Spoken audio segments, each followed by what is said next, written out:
Hello students, सबको मेरा राधे राधे। मैं मुकेश कुमार एक बार फिर से आप सभी का स्वागत करता हूं आपके अपने यूट्यूब चैनल द ज्ञान एंड स्टडी पॉइंट पर। तो जैसा कि स्टूडेंट्स हमने पिछले वीडियोस में पढ़ रखा था क्लास 12th फिजिक्स का chapter number first electric charge and field. तो उसमें हमने बात की थी कि what is electric charge, Coulomb's law, electric field intensity and electric field intensity due to a point charge. तो स्टूडेंट्स आज के अपने टॉपिक पे हम बात करेंगे इनसे रिलेटेड न्यूमेरिकल्स की। हाँ तो स्टूडेंट्स शुरुआत करते हैं अपने chapter first electric charge and field के न्यूमेरिकल्स की। तो न्यूमेरिकल्स की पहले मैं स्टूडेंट्स एक बार आपको रिकॉल करवा देना चाहता हूं कि पहले मैंने इसके पढ़ा रखा है पिछले वाली वीडियो में इलेक्ट्रिक चार्ज। तो मैंने बता था गाइस कि इलेक्ट्रिक चार्ज क्या होता है। इलेक्ट्रिक चार्ज किसी भी मैटर का, इलेक्ट्रिक चार्ज जो होता है किसी भी मैटर है उसकी एक फिजिकल प्रॉपर्टी होती है जिससे कि वो दूसरे चार्ज पार्टिकल्स में फोर्स ऑफ अट्रैक्शन या फोर्स ऑफ रिपल्शन अप्लाई करता है। ये था। अब चार्ज की कुछ प्रॉपर्टीज और भी थी कि चार्ज जो होता है एडिटिव होता है, कि जैसे मान लो दो पार्टिकल है, दोनों को कांटेक्ट में लाया जाए तो अगर पहले पार्टिकल में चार्ज Q1 है और दूसरे पार्टिकल में चार्ज Q2 है तो जो इनका नेट चार्ज होगा वो होगा Q1 प्लस Q2। अगर पहले पार्टिकल में चार्ज Q1 है और दूसरे पार्टिकल में चार्ज माइनस Q2 है तो इनका जो नेट चार्ज होगा वो होगा Q1 माइनस Q2। कहने का मतलब है कि चार्ज जो आवेश होता है उसको हम जोड़ सकते हैं, जो कुल आवेश होगा उनके चिन्ह के साथ उनको रखना पड़ता है। ठीक है। दूसरी बात कि चार्ज को क्वांटीकृत किया जा सकता है, चार्ज क्वांटाइज्ड होता है यानी कि Q इक्वल्स टू NE होता है। तो इसी फॉर्मूले का हमें यूज करना है कि जो हमारे पास चार्ज था Q is equals to NE, इसके बारे में हमें पढ़ना है। मतलब इस फॉर्मूले का यूज करके हमें आज के अपने न्यूमेरिकल सॉल्व करने हैं। Q is equal to NE, जहां पे N होता है बेटा नंबर ऑफ इलेक्ट्रॉन्स, एंड जो हमारे पास E है वो होता है चार्ज ऑफ एन इलेक्ट्रॉन। और जो इसका E इक्वल टू होता है यानी कि इलेक्ट्रॉन में जो चार्ज होता है उसका मैग्नीट्यूड क्या होगा यानी कि उसकी मान क्या होगा 1.6 × 10⁻⁹ कूलाम। ये कूलाम क्यों लिखा गया? क्योंकि ये चार्ज का यूनिट होता है, चार्ज का मात्रक होता है, इसलिए लिखा गया। यहाँ पे वैसे नेगेटिव चार्ज होता है इलेक्ट्रॉन पे, बट हमें न्यूमेरिकल्स में केवल और केवल उसका मैग्नीट्यूड रखना पड़ता है, मतलब परिमाण रखना है, चिन्ह से हमें कोई मतलब नहीं है। इसलिए E इक्वल्स टू होता है 1.6 × 10⁻⁹ कूलाम। तो इसी फॉर्मूले का हमें यूज करना है। और दूसरा मैं बता दूं कि यहाँ पे अगर प्रोटॉन होता तो प्रोटॉन कैसा है? पॉजिटिव चार्ज पार्टिकल से, तो प्रोटॉन में भी सेम चार्ज होता है, मतलब मैग्नीट्यूड दोनों का सेम होता है 1.6 × 10⁻⁹ कूलाम, बट ये कैसा होता है? पॉजिटिव होता है। एक आता है हमारे पास अल्फा पार्टिकल। तो बेटा अल्फा पार्टिकल जो होता है इसमें 2 इलेक्ट्रॉन्स होते हैं एंड 2 प्रोटॉन्स होते हैं, यानी कि जितना चार्ज इलेक्ट्रॉन पे होगा उसका ट्वाइस, मतलब उसके 2 गुना इलेक्ट्रॉन, उसके 2 गुना चार्ज जो होगा वो अल्फा पार्टिकल पे होगा, चाहे प्रोटॉन से देख लें या इलेक्ट्रॉन से देख लें। तो charge of an alpha particle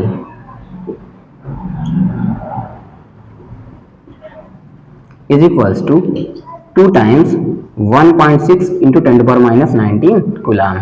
16 2 32 means आ जाएगा 3.2 × 10⁻⁹ कूलाम। ये चार्ज होता है अल्फा पार्टिकल में। ठीक है। अल्फा पार्टिकल जो होता है उसको बोलते हैं हीलियम का नाभिक, यानी कि हीलियम के नाभिक में 2 ही इलेक्ट्रॉन होते हैं और 2 ही प्रोटॉन होते हैं। तो इलेक्ट्रॉन का जितना आवेश होता है उसका 2 गुना अगर कर दिया जाएगा तो अल्फा पार्टिकल का हमें आवेश मिल जाता है। तो इन चीजों का कुछ हमें यूज पड़ेगा, अपने इस फॉर्मूले को की हेल्प से हम न्यूमेरिकल सॉल्व करेंगे। तो चलते हैं न्यूमेरिकल की तरफ कि पहला क्वेश्चन कैसे करते हैं हम लोग, कैसे करेंगे। गाइस हमारे पास न्यूमेरिकल है calculate the charge carried bye 12.5 × 10⁸ electrons. हमें सिंपली कैलकुलेट करना है चार्ज। ठीक है। और ये क्या दिया है बेटा? Number of electrons. तो हमें यहाँ पे कैलकुलेट करना है चार्ज और हमें n करना है फाइंड आउट। सॉरी, n का नंबर हमें गिवन है 12.5 × 10⁸ इलेक्ट्रॉन्स। फॉर्मूला क्या यूज करेंगे ब्रदर? अभी फॉर्मूला मैंने लिखा था Q is equals to NE। तो ये हमारे पास फॉर्मूला है, इसका हमें यूज करना है Q is equals to NE, then Q रखेंगे। नंबर ऑफ इलेक्ट्रॉन्स दिए हैं 12.5 × 10⁸ ई जो होता है चार्ज ऑफ एन इलेक्ट्रॉन होता है, जहां में यहाँ पे मैंने वैल्यू लिख दी है 1.6 into 10 power minus 19, 1.6 into 10 power minus 19, इनका हम मल्टीप्लाई करवा देंगे और हमारे पास मैग्नीट्यूड ऑफ चार्ज निकल के आ जाएगा। ठीक है, तो सबसे पहले हम क्या देख लेते हैं कि 1.6 है और ये 12.5 है, तो जितने नंबर दिए इनका आपस में कैलकुलेट करवा लेना है। तो 16 5 जा 80, कैरी हुआ 8, 16 2 जा 32 और 8 हो जाएगा 40, कैरी आ गया 4, 16 1 जा 16 और 4 होता है 20। अब यहाँ पे देखना है कि जो हमारे पास पॉइंट था डेसिमल था, ठीक है, तो पॉइंट के बाद भी 1 डिजिट है और यहाँ भी पॉइंट के बाद 1 डिजिट है, इट मींस हमें पॉइंट लगाना है यहां से काउंट करके 2 डिजिट के बाद, तो ये आएगा 20। अब देखना है कि इनकी जो ये पावर्स थी इनको कैलकुलेट करना है बेटा, तो 10 टू पावर 8 यहाँ पे और 10 टू पावर माइनस 19 यहाँ पे, तो माइनस 19 में से 8 को हम कैलकुलेट कर लेंगे तो यहाँ पे आ जाएगा 10 टू पावर माइनस 11। अब ये चार्ज है तो इसकी यूनिट क्या होती है, कूलम, तो हमारे पास आ जाएगा। और अगर इसको अच्छे से लिखना है तो ये लिखा 20 और यहाँ पे लिखा 10 टू पावर माइनस 11, ठीक है, तो इसको लिख सकते हैं 2.0, मतलब हमें क्या करना है, पॉइंट को बैकवर्ड लाना है, पीछे की तरफ लाना है। तो अगर हम पॉइंट डेसिमल्स को अगर बैकवर्ड ले जाएंगे तो जो हमारे पास एक्सपोनेंट होगा उसमें से +1 करना है, तो अगर माइनस 11 में +1 करेंगे तो हमारे पास बचेगा माइनस का 10, तो ये आ गया Q = 2.0 into 10 power minus 10 coulomb. कहने का मतलब क्वेश्चन ने पूछा था हमसे कि भैया 12.5 गुणा 10 की पावर 8 इतने इलेक्ट्रॉन्स हैं, तो इतने इलेक्ट्रॉन्स अगर किसी पार्टिकल से दूसरे पार्टिकल में ट्रांसफर होंगे तो अपने साथ कितना आवेश ले जाएंगे, कितना चार्ज ले जाएंगे, तो उस चार्ज का मैग्नीट्यूड आया है 2.0 into 10 to power minus 10 coulomb of charge, इतना चार्ज वो अपने साथ ले जाएंगे। ओके, तो ये रहा बेटा इसका आंसर। सो स्टूडेंट्स, हमारे पास क्वेश्चन नंबर 2 है, calculate the charge on 26 Fe56।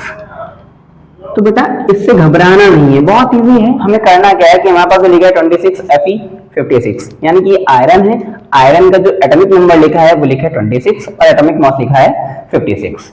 तो अभी हमने पढ़ रखा है इसके पहले कि Z = P = E, मतलब कोई एलिमेंट है उसका जो एटॉमिक नंबर होगा उसमें नंबर ऑफ प्रोटॉन्स भी उतने होंगे और नंबर ऑफ इलेक्ट्रॉन्स भी उतने होंगे। कहने का मतलब जो हमारे पास आयरन था उसका परमाणु क्रमांक जो है वो है 26 और परमाणु भार है 56। तो जो परमाणु क्रमांक यानी कि एटॉमिक नंबर होता है उसमें उतने ही प्रोटॉन उपस्थित होते हैं और उतने ही इलेक्ट्रॉन उपस्थित होते हैं। इट मींस यहाँ पे जो E आएगा वो आएगा 26, सॉरी E आएगा 26, बट ये कौन सा E है, चार्ज नहीं है, यहाँ पे E है नंबर ऑफ इलेक्ट्रॉन्स, यानी कि नंबर ऑफ इलेक्ट्रॉन्स = 26। तो 26 इलेक्ट्रॉन भी है हमारे पास आयरन में। अब इसमें हमें चार्ज कैलकुलेट करना है तो फिर से फार्मूला हमारे पास कौन सा लगेगा, Q = Ne। तो Q = नंबर ऑफ इलेक्ट्रॉन्स कितने हैं इसमें 26, चार्ज ऑफ एन इलेक्ट्रॉन मतलब एक इलेक्ट्रॉन में कितना चार्ज होता है 1.6 इंटू 10 टू पावर माइनस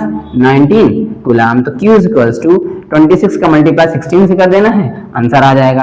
तो 16 6 जा 96, 9 कैरी कर लेना है, 16 2 जा 32 में 9 ऐड कर देना है तो 41.6 into 10 to power minus 19 coulomb charge आ गया किस पर, 26 Fe56 पर।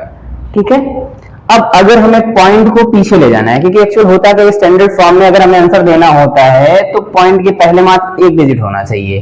ठीक है, तो अगर हमें यहाँ पे पॉइंट को बैकवर्ड लाना है, मतलब अगर पॉइंट को हमें यहाँ पे लगाना है 4.1 के बीच में, तो अभी मैंने बताया था जस्ट कि हमें जो पावर होती है उसमें +1 कर देना है। इसका मतलब यहाँ पे आ जाएगा 4.16 into 10 to power minus 18 coulomb. Power में +1 करना है, इसका मतलब ये नहीं कि -19 है तो -20 हो जाएगा। यहाँ पे कहने का मतलब +1 होगा, -19 में +1 माइनस कर देंगे -18 आ जाएगा।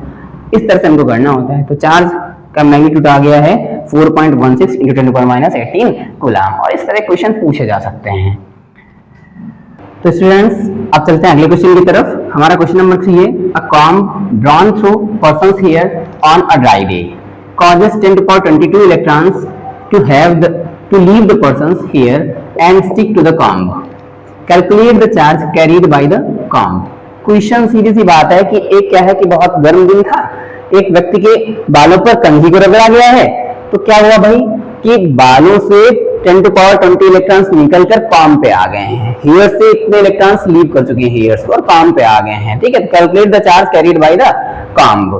ठीक है, यहाँ पे हमें चार्ज ही कैलकुलेट करना है, सीधी सी बात है। यहाँ पे लिखा कैलकुलेट द चार्ज, इतना बस देखना है कि हमसे पूछा क्या जा रहा है, उनको गिवन क्या है। तो गिवन यहाँ पे दिया है 10 to power 22 इलेक्ट्रॉन्स। ठीक, तो जो ये 10 to power 22 इलेक्ट्रॉन दिए, ये दिया बेटा number of electrons means n is equal to दिया है 10 to power 22 एंड हमसे q पूछा जा रहा है। तो फिर से फार्मूला हम कौन सा लगाएंगे, q is equal to n e, q is equal to number of electrons 10 to power 22, charge of electron 1.6 into 10 to power minus 19 coulomb.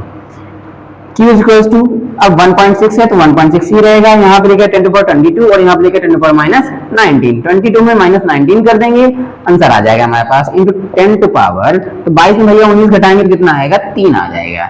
तो 16 into 10 to power 3 कूलम, इतना charge carried by the comb. ये है हमारे पास final answer इसका। हाँ, तो students बात करते हैं अगले क्वेश्चन की, question number 4। How many electrons should be transferred to generate a charge of 1 coulomb? Question हमारे पास है how many electrons, पूछा क्या जा रहा है, जहां पे लगा है question mark, question word how many electrons should be transferred to generate a charge of 1 coulomb, यानी कि चार्ज क्या दिया है हमारे पास, 1 coulomb दिया है। बस अब हमें फॉर्मूला क्या पता है, Q is equals to यानी हमसे पूछा क्या जा रहा है, how many electrons, it means अब पूछा जा रहा है नंबर ऑफ इलेक्ट्रॉन्स, यानी कि n इज इक्वल टू हो जाएगा बेटा q बाई e। ठीक, अब चार्ज कितना दिया है, 1 कूलम दिया, तो यहाँ पे रिप्लेस करवा देंगे इसको, n is equal to 1 coulomb upon में charge of electron 1.6 into 10 to power minus 19 coulomb. अब करना क्या है भाई, n इज इक्वल टू इस 10 to power 19 को हम ले जाएं ऊपर, तो ये अगर नेगेटिव पावर है तो ऊपर जाते ही, मतलब अभी डिनोमिनेटर में है, अगर न्यूमरेटर में ले जाएंगे, मतलब नीचे से इसको ऊपर ले जाएंगे तो घात धनात्मक हो जाएगी, means 1 into 10 to power 19 upon में आ जाएगा 1.6। अब हम इसको यहाँ से पॉइंट रिमूव करके यहाँ पे 0 कर लेंगे, n इज इक्वल टू आ जाएगा 5/8 into 10 to power 19। अब हमें इसको इससे कैंसिल कर लेना है, तो भाई 8 का टेबल 5 में पढ़ेंगे कितने टाइम जाएगा, नहीं जा रहा है अभी, कोई बात नहीं है, तो पॉइंट में ले लेंगे इसको, 0.86 जा 48, 8 2 जा 16, 8 5 जा 48 में जाएगा 0.625 into 10 to power 19। अब इसको और सही से आंसर करेंगे हम लोग, तो ये जो पॉइंट है अब इसको आगे ले जाना है, कहां तक, सिर्फ 1 मिनट के बाद, यानी कि 6.25 into 10 to power। अब यहाँ पे पावर क्या लिखी जाए, तो जैसा कि अभी मैंने बताया था कि अगर हम डेसिमल को पीछे खिसकाते हैं तो पावर में -1 होता है, अगर हम पावर में +1 होता है, अगर हम डेसिमल को आगे ले जाएंगे तो पावर में -1 होगा, यानी कि यहाँ पे आ जाएगा 10 to power 18। ये थे हमारे पास नंबर ऑफ इलेक्ट्रॉन्स। एक बार फिर से देख लेते हैं डेसिमल को क्या करना है, अगर आगे की तरफ ले जाएंगे तो हमारे पास जो पावर होगी उसमें -1 होगा, अगर डेसिमल यानी पॉइंट को हम पीछे ले जाएंगे तो पावर में क्या होता है, +1 होता है। हमारे पास जो क्वेश्चन था how many electrons should be transferred to generate a charge of 1 coulomb, यानी कि 1 कूलम आवेश उत्पन्न करने के लिए कितने इलेक्ट्रॉनों की आवश्यकता होगी, तो हम अपना सूत्र जानते हैं Q बराबर Ne से, तो N बराबर Q बाई E लगा देंगे। सॉल्व करने के बाद नंबर ऑफ इलेक्ट्रॉन्स यानी कि इलेक्ट्रॉनों की संख्या निकल के आई है 6.25 गुणा 10 की पावर 18 इलेक्ट्रॉन्स। कहने का मतलब कि अगर एक कोई पार्टिकल था यहाँ पे, ठीक है, अब इससे कितने इलेक्ट्रॉन ट्रांसफर किए जाएं कि इसमें 1 कूलम का चार्ज आ जाए, तो ये नंबर कितना आएगा, 6.25 into 10 to power 18 इलेक्ट्रॉन। इतने इलेक्ट्रॉन जब यहाँ से इस पे निकल के आएंगे तब इस पे चार्ज कितना हो पाएगा, इस पे आवेश कितना हो पाएगा, 1 कूलम आवेश का चार्ज उत्पन्न हो पाएगा उसमें। तो ये था बेटा क्वेश्चन हमारा। अब चलते हैं अगले क्वेश्चन की तरफ। इसका बस तो स्टूडेंट्स अब क्वेश्चन नंबर 5 हमारे पास, हाउ मच चार्ज, मतलब हमें बताना क्या है, चार्ज को बताना है। ये लिखा है चार्ज को बताना है, carried by 1 mole of electron. ठीक, क्वेश्चन है हमारे पास how much charge carried by 1 mole of electron. तो सबसे पहले अब ये लिखा है जो 1 मोल ऑफ इलेक्ट्रॉन, ये क्या बोला है भाई कि 1 मोल ऑफ इलेक्ट्रॉन क्या होता है। तो जैसा स्टूडेंट हम सब लोग जानते हैं कि वन पेयर, मतलब अगर बोल दिया जाए एक जोड़ा, तो एक जोड़े में कितनी चीजें होती हैं? दो। अगर बोल दिया जाए एक दर्जन मीन्स वन डजन, तो वन डजन में कोई भी चीज कितनी बार शामिल होगी? 12 बार, 12 टाइम्स। अगर कोई चीज 12 बार है तभी तो बोली एक दर्जन। ठीक है, सेम वे से ये जो वन मोल होता है, ठीक, ये वन मोल ये होता है 6 इंटू 10 टू पावर 23। जब कोई भी चीज हो, चाहे इलेक्ट्रॉन हो या कोई भी चीज हो, जब कोई भी चीज इतनी बार हो 6 इंटू 10 टू पावर 23, तो उसको बोलते हैं वन मोल, यानी कि one mole. One mole is equal to कितना होगा? 6 इंटू 10 टू पावर 23। तो यहाँ पे बोला गया वन मोल ऑफ इलेक्ट्रॉन। तो वन मोल ऑफ इलेक्ट्रॉन का मतलब कितने इलेक्ट्रॉन शामिल होंगे उसमें? 6 इंटू 10 टू पावर 23 इलेक्ट्रॉन्स होंगे वन मोल में। ठीक है, तो इतने इलेक्ट्रॉनों में चार्ज बताना है कि इतने इलेक्ट्रॉन जब कहीं जाएंगे तो उनके साथ कितना चार्ज जाएगा। ठीक है, तो फिर से फॉर्मूला में क्या लगाना है? Q is equals to Ne, charge की बात कर रहा है। Q is equal to number of electrons है 6 into 10 to power 23 electrons. Charge of electron होता है 1.6 इंटू 10 टू पावर -19। अब 16 से 96, तो 9.6 इंटू 10 टू पावर 4। पॉइंट अगर हटाना है हमको तो यहां पे आ जाएगा 96, 1 2 3 coulomb. Q is equals to, ठीक है, पॉइंट वेरिएबल हो गया, पावर्स मैंने सारी यहाँ पे एडजस्ट कर दी हैं, तो ये आएगा 96,000 कूलम। अब ये डायरेक्ट भी पूछा जा सकता है कि अगर एक मोल इलेक्ट्रॉन है उन पे कितना चार्ज होगा। एक इलेक्ट्रॉन पे तो चार्ज हम जानते हैं कि भाई 1.6 इंटू 10 पावर -19 कूलम होता है, लेकिन एक मोल इलेक्ट्रॉन पे कितना चार्ज होगा?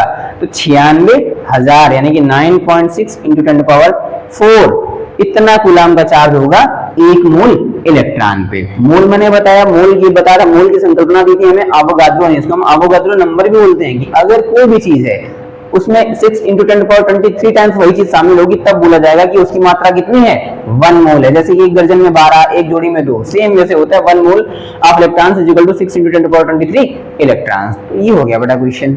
ठीक, तो अभी हमने जो फार्मूला पढ़ा है वो कौन सा पढ़ा है? Q is equals to Ne, यानी कि चार्ज के बारे में कि चार्ज कैसे निकालते हैं और नंबर ऑफ इलेक्ट्रॉन्स कैसे फाइंड आउट करते हैं, और ये कांस्टेंट वैल्यू होती है इलेक्ट्रॉन्स की। तो अभी जितने भी हमने क्वेश्चन पढ़े सब इसी से पढ़े हैं। अब हमने अपने थियरी में क्या पढ़ रखा था? Coulomb's law. तो कूलम्स लॉ क्या था? F is equal to 1/4πε0 Q1 Q2 by R square, जहां पे F था इलेक्ट्रोस्टैटिक फोर्स और हमारे पास जो 1/4πε0 था वहां पे था एक प्रोपोर्शनलिटी कांस्टेंट।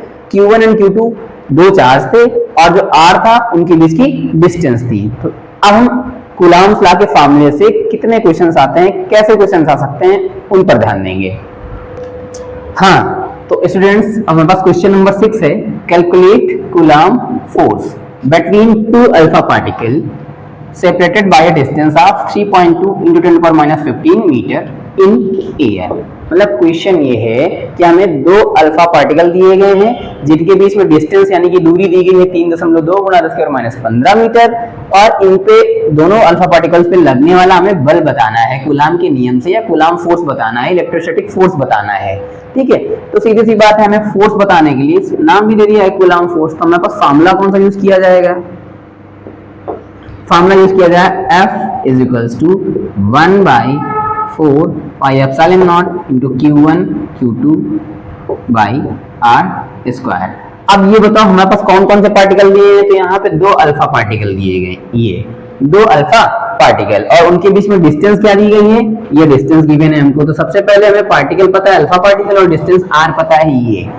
अब अभी मैंने इसके पहले तुरंत बताया था कि अल्फा पार्टिकल जो होता है उसमें चार्ज कितना होता है, तो उसमें मैंने बताया था कि जो इलेक्ट्रॉन का चार्ज होता है उसका 2 टाइम चार्ज जो होता है अल्फा पार्टिकल पे होता है। It means 3.2 into 10 power -19 coulomb charge होगा अल्फा पार्टिकल पे। अब दोनों ही अल्फा पार्टिकल है इसलिए दोनों पे चार्ज कैसा रहेगा? सेम रहेगा। तो F इज इक्वल टू, इसकी वैल्यू जो मैंने बताई थी वो थी 9 into 10 power 9, Q1 3.2 into 10 power -19 और Q2 भी यही रहेगा 3.2 इंटू 10 पावर -19 अपॉन में जो इनकी डिस्टेंस दी है R, तो डिस्टेंस यहाँ पे दी है 3.2 इंटू 10 पावर -15। इसका हमें क्या गिवन है? स्क्वायर गिवन है, तो स्क्वायर। अभी यहाँ पे कुछ मल्टीप्लाई नहीं करवाना है, बहुत बेसिक सा मेथड है कि यहाँ पे 3.2 2 टाइम है, यहाँ भी 3.2 का स्क्वायर है, तो ये पूरी चीज कैंसिल हो जाएगी। अब हमारे पास बचता गया है 10 टू पावर -15 का स्क्वायर। तो 10 टू पावर -15 का जब स्क्वायर करेंगे तो हो जाएगा 10 टू पावर -30। अब यहाँ पे -19 और -19 और यहाँ पे लिखा है 9, तो 19 और 19 कितना हो जाएगा ब्रदर? 38, वो भी माइनस का।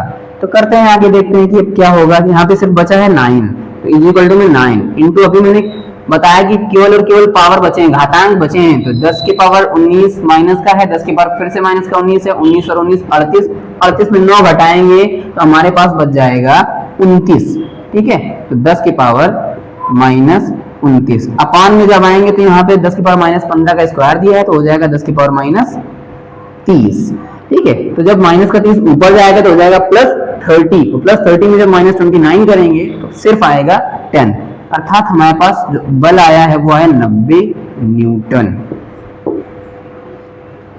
ठीक है, so guys, calculate Coulomb force between two alpha particles separated by a distance 3.2 into 10⁻15 metre. जो यूपी बोर्ड से स्टूडेंट्स हैं उनको कोई दिक्कत नहीं होनी चाहिए, क्योंकि यहाँ पे सिर्फ दिया है अल्फा पार्टिकल, उनके बीच की दूरी दी है और हमें फोर्स पूछा जा रहा है, यानी कि Coulomb का बल पूछा जा रहा है दो अल्फा पार्टिकल के बीच में से, जिनके बीच की डिस्टेंस है इतनी।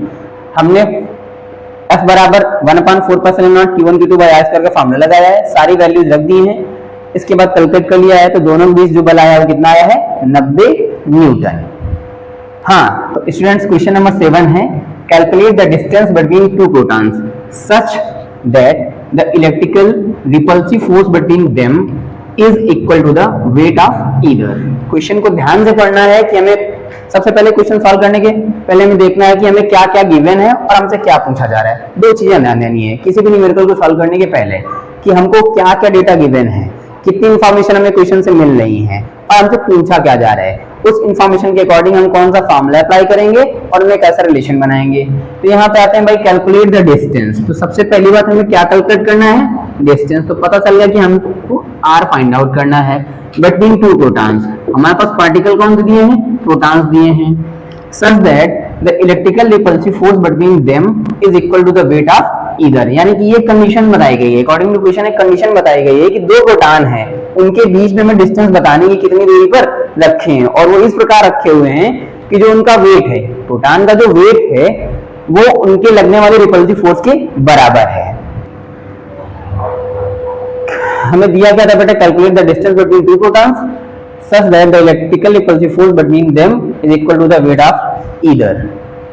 तो यहाँ पे हमें फार्मूला अप्लाई करना है, F is equal to 1/4πε0 Q1 Q2 by r²। ये जो फोर्स है F वो किसके इक्वल है?